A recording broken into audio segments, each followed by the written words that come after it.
Ryan. Hmm? Pratt. Hmm. That's his Twitter handle, by the way. Christopher Q. Pratt is in a new movie on Amazon opening Friday, July 2nd. The Tomorrow War. Sci-fi war movie. I wasn't sold on the trailer when they put the trailer out. I don't know how you felt about it. I never watched it. You didn't watch the trailer? Good, because the trailer was not impressive at all, actually. But humanity from the future travels back 30 years to recruit soldiers to fight these alien creatures who have reduced the human population on the planet to 500 million. No, 500,000. Yeah, 500,000 people left on the planet. Yeah. But somehow we've managed to invent time travel and have maintained all of our weaponry in the future. But I digress. Well, yeah. Well, there's other stuff. I mean, but at least they had it's limited time travel. It is limited, and it's okay. So let's. All right, here we go. Ready? So first, directed by Chris McKay, who has ironically the biggest movie he directed before this was the Lego Batman movie. Yeah. Which crazy, and Robot Chicken Star Wars 3. So that tells you where I guess his mindset is. Stars again Chris Pratt, J.K. Simmons, and Yvonne Strahovski. Maybe best known for Chuck, which is where I know her from. And he gets drafted after we send all of our military forward, and they get decimated in their 1 week tour of duty. They start drafting civilians and sending them forward. But let's talk about time travel, because time travel movies are inherently problematic. Yeah. As Christopher Nolan proves again and again and again. This one does have.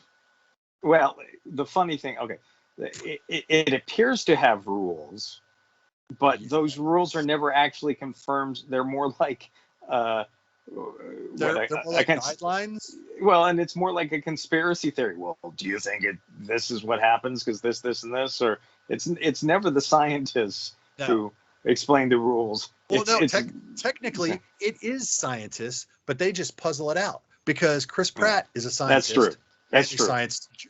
And the guy that he's dealing with is also an actual, for real research and development scientist who also happens to get drafted but anyway, I like that they do try, and through all of their conspiracy theory talk, I do like that they try to address the time travel paradoxes. Don't interact, as Ant-Man would say, don't interact with our previous selves. Yeah. Don't bet on sporting events. They took an anti-quantum leap approach into when they could jump, which I thought was interesting. When they could leap forward and back, and who met the criteria to actually do so. So I thought that was neat because that fell on the 30-year calendar. The alien creature, these things that they're fighting, the white spikes, I like that design. You see the influence of some other aliens from the past, but it's this really weird Doc Ock hybrid kind of thing, and it's terrifying. Well, it's kind of like one of the mutations from The Thing, the dog in the shed. And yes, anyway. So let's talk about The Thing. Let's talk about the influences of which is there's a lot Tomorrow War. Because I look at my list, I have 4 movies written down, one of which is The Thing. Amazingly enough. Yes.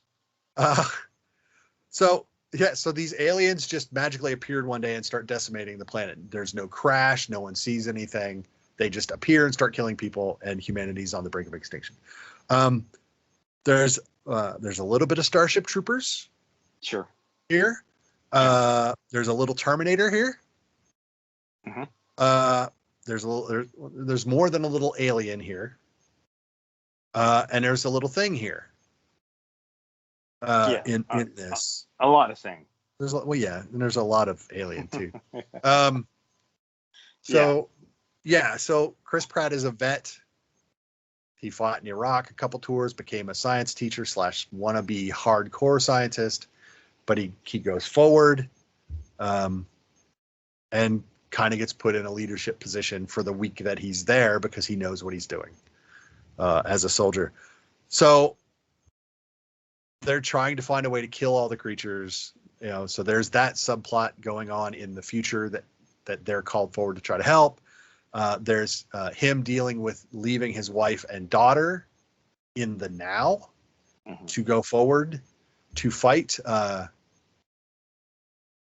and in dealing with the ramifications of that. There is J.K. Simmons as his father, so he's dealing with family up and down the timeline. Sure. And Daddy's estranged, or J.K. Simmons' character he's estranged. He's kind of a off the grid conspiracy theory. He's super rich apparently. Yes, apparently. Somehow magically. So, if you have a lot of money, you can afford to be paranoid. Yep. We get to see this is a weird film to talk about. We get to see the soldiers that come back from the future dealing with PTSD. Yes.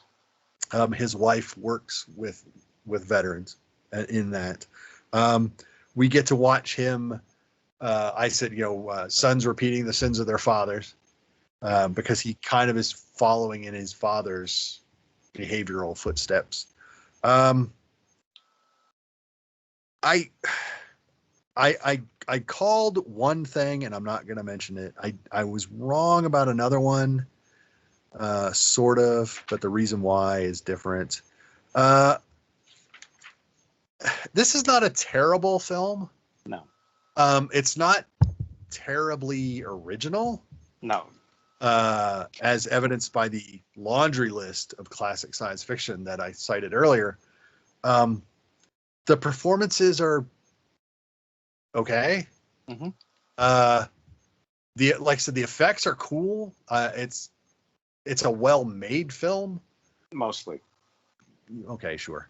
Like I said, I like that they actually, the biggest thing for me in a time travel film is I like that they really tried to put sensical rules on it, even if the people from the future aren't the ones that come back and say this is how it works and why. Sure. We're still given a logical progression of things that go, yeah, that makes sense. It's not just, oh well, we can only send animate matter back. Sure. unless the Terminator skeleton is inside animate matter, in which case then it can go back. Yeah. It's like, well, that you've loopholed yourself. But this film doesn't even try to do that. It's strictly a time. If time can be breached via a wormhole, anything can go through. But the rules for going over and back are consistent. Yeah. So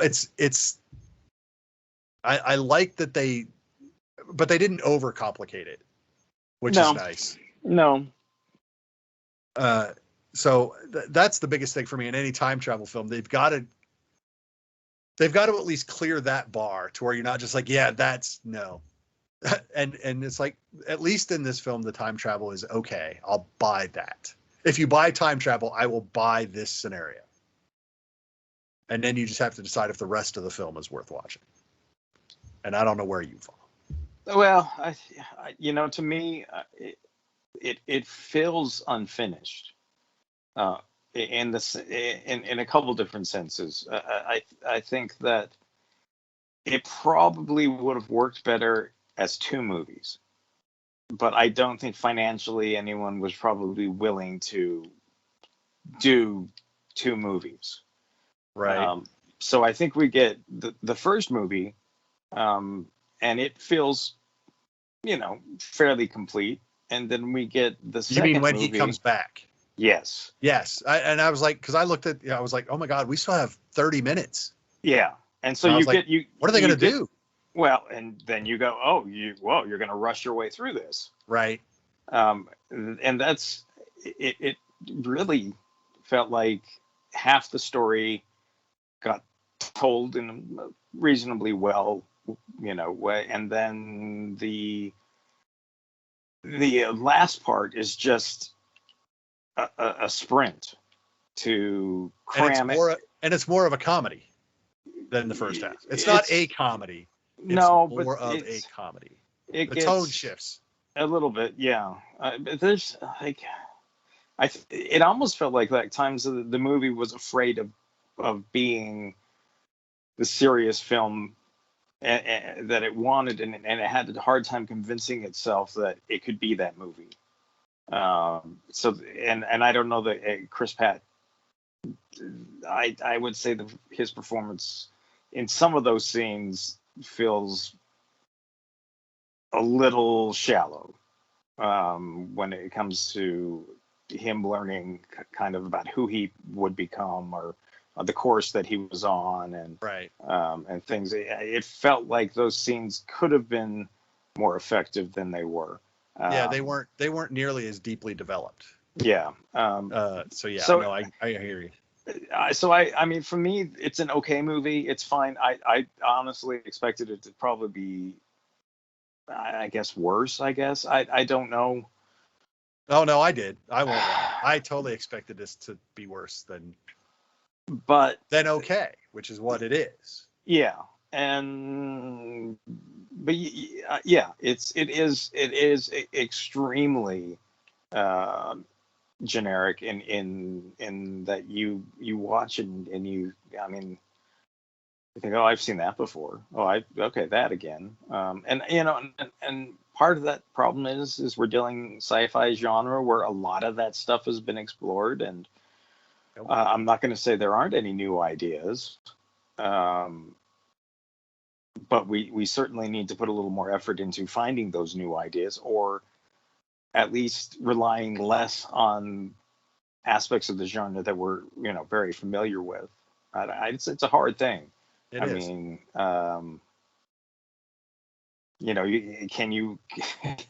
that there are certain aspects of the film that just were done really well in other movies. And honestly, I mean, the one plot twist that's twisted really early, that you see coming, I almost wish that wasn't the case, because I actually wrote, I said, it says, if this, and then I just put ... and then as soon as that was confirmed, I just wrote fuck above it. I wish they had not done that and altered that relationship in such a way that might have affected his home life. Sure. You know what I mean? Well, that might have made more sense. Well, and actually that goes back to there at the very end of the film, there's a voiceover, which is always the we need to let you know how this stuff, because we didn't really and it's plot spackle. Sure, and it's ridiculously bad. It's worse than Blade Runner. Yes, because I think in the Blade Runner voiceover, Harrison Ford knew he was spewing garbage. Right. I don't think Chris Pratt realizes that he's spewing garbage. I think that he was very earnest. Yes. So I don't, which again, that's if the film has a weakness, it comes down to that sort of stuff. Right. The real emotional stuff, the connection. If people, my thought was, Steven Spielberg gets a lot of, he's got a bad rap for making happy endings and things along those lines. This is like the epitome of a bad Steven Spielberg happy ending. It just was, it's, I think, what everyone feels like Spielberg has done with some of his films, but this is actually where they've done what Spielberg has been accused of. And it just is so, saccharine is the word you're looking for. Yeah. It's so positive. The only thing he didn't say was, and we all lived happily ever after. Yeah. So, yeah, no, I hear you. I feel you. I got it. To end the movie on that was just like, oh, Right. So like, okay. so if they had just ended it when he came back, the movie still would have been almost 2 hours long. It would have been about $1.45, $1.48, somewhere in there. Perfectly acceptable. Then a little roundup at the end, you'd have been pushing 153, 54, would have been fine. Instead, we get 2 hours and 20 minutes because we tack on that half hour at the end of the other movie. Of the sequel. The sequel, yeah, right. So it's okay, which makes it better than I thought it was going to be, because I really thought it was just going to be just patently dumb.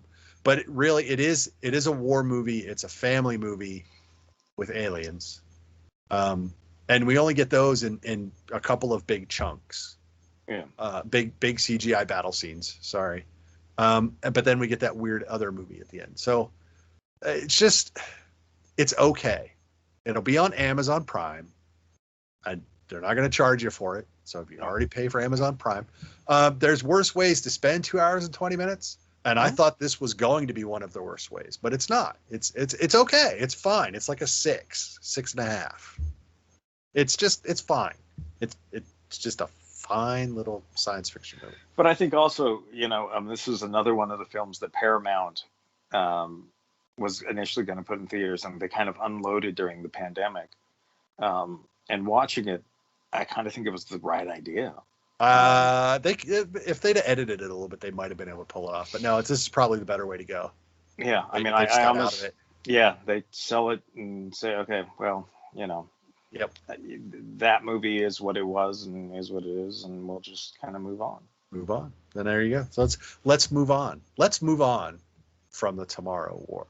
I don't know what number you want to put on it. Like I said, I'm like a 6. There in there. Right, yeah, 5 or 6. I mean, it had its moments. I mean, again, the ending. Yeah. You just go, oh, really? Yep. But yeah. There you go. It's fine. 5, 6. It's fine. It's okay. It's just fine. There you go. We are so excited that we have movies back. It's just a wonderful, wonderful thing to be watching movies. We watched Black Widow in theaters. We talked about it. You'll probably listen to that after this one, so I apologize because I mentioned this one at the end of that. I'll probably cut that. Who knows? Theaters are back. Mm-hmm. Still don't be dumb. All that good stuff. Be careful. Get out of the heat if you're in the heat wave that's destroying the world right now, or at least the parts that aren't getting thunderstorms and tornadoes. Yeah. So who knew? But we are in theaters. We are back. We've got movies coming, and we're very terribly excited about it. So stay with us. Come back soon. We will have more movies to talk about for you. But until then, I am Mark. That is Ryan. Bye, Ryan. See you guys. And we will talk to you all later. Bye-bye.